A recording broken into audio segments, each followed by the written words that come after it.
demeyim, teselli kâr etmiş.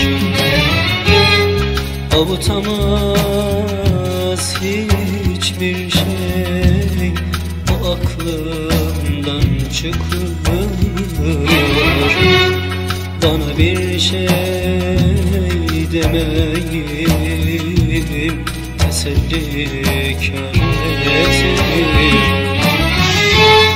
Al canımı ya Rabbim, onsuz yaşayamam ki. O gitti dönmeyecek, ben onsuz yapamam ki. Meleğim, bebeğim, cansın, can ciğerim. Sen şimdi neredesin? Ben yine kaldım sensiz. Meleğim, bebeğim, canımsın, can ciğerim. Sen şimdi neredesin?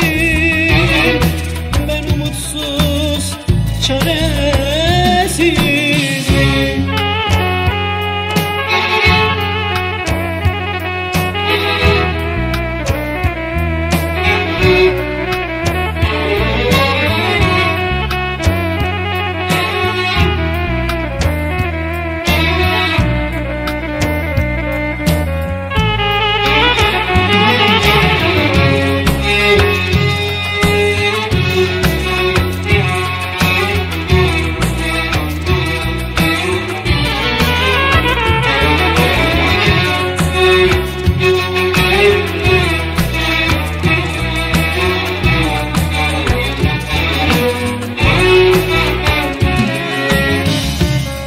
Yüreğime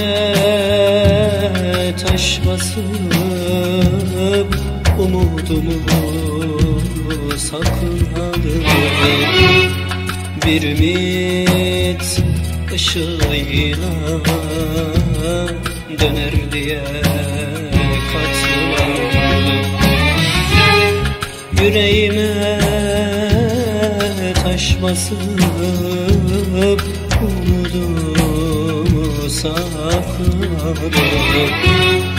Bir ümit ışığıyla döner diye katlandım. Al canımı ya Rabbim, onsuz yaşayamam ki. O gitti dönmeyecek, ben onsuz yapamam ki.